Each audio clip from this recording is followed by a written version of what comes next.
Hi everyone, happy Wicked Wednesday and welcome to Shivers Haunted. I am Gina Grossbauer, your curator for all things spooky.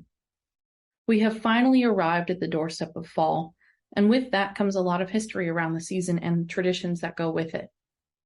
Reflecting back on the summer season though, today we're going to be talking about the tradition of Midsummer. In European culture, there are many countries and people today that celebrate events. Whether that's Yule at winter solstice, celebrating the sun's return, or even Oktoberfest in Germany, which originated as a marriage celebration. Midsummer is an event and celebration created and held by the Scandinavians since the early 17th century, and is still celebrated each year on the summer solstice. Since 1953, Midsummer has become a public holiday in Sweden and Denmark, and is scheduled for Friday closest to the summer solstice. This event was created back in the day to focus on the community's appreciation for nature and all that it has provided for them during this growing season of winter and spring. A bountiful summer harvest must be celebrated, and thanks must be given back to nature and to the sun. This was also a time to celebrate Saint John, who in Christian theology carries significance as John the Baptist, and was understood to be preparing the way for Jesus, stating that he must increase and I must decrease. This is symbolized in the fact that the sun begins to diminish at the summer solstice and eventually increases again at the winter solstice, which is close to Jesus' birthday, i.e. Christmas. A big part of the midsummer tradition is adorning a huge pole called a maypole with garland and ribbons, as this serves as the tallest focal point of the celebration. It's placed within a prominent space in the town for people to dance around. Historically, there were plenty of notions about the magic of midsummer. People thought that plants were especially magical that night, and that supernatural beings were at their most active, which made it a perfect time to collect healing plants and try to predict the future by reading tea leaves and using nature to reveal truths. Also, rolling around naked in the dew on midsummer morning was said to be good for your health. In the evening, a huge bonfire is lit, and many people attempt to jump through it. If you make it through, you're meant to receive good luck for the year to come. There's an old tradition to observe the evening before midsummer too. If you collect 7 different flowers and put them under your pillow on Midsummer Eve, you're said to dream about your true love. In many European traditions, they crown a young girl between the age of 10 and 15 as the May Queen to lead the summertime parades and festivities. This May Queen is someone who is pure of body and soul and wears white to bring purity to the forefront of the season. Catholics believed that the month of May represented Mother Mary and that beauty brought to the season of spring.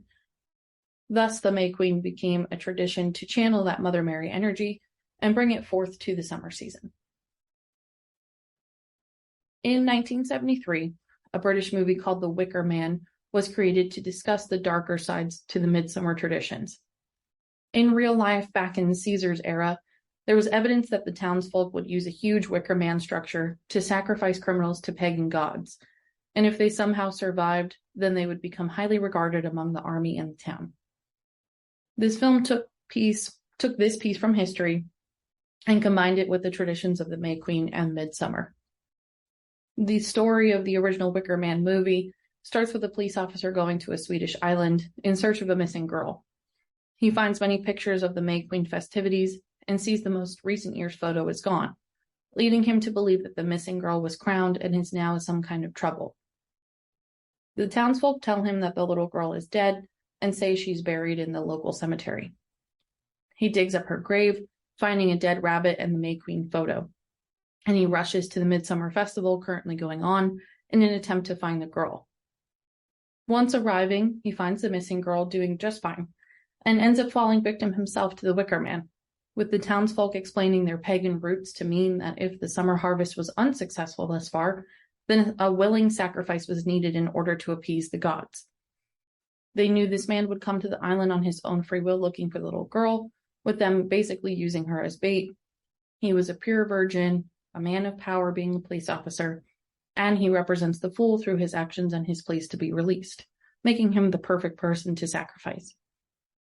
The movie ends with him screaming and the sun setting in the background. What a beautiful ending to a movie.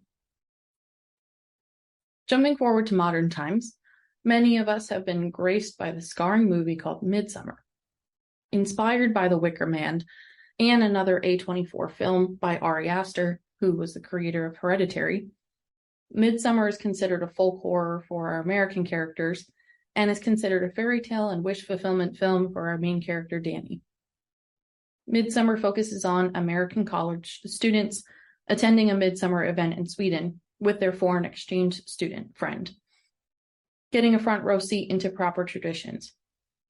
Not knowing the horrifying traditions of this community in particular, these Americans find themselves picked off one by one, with our main character reeling from the loss of her family and now her friends.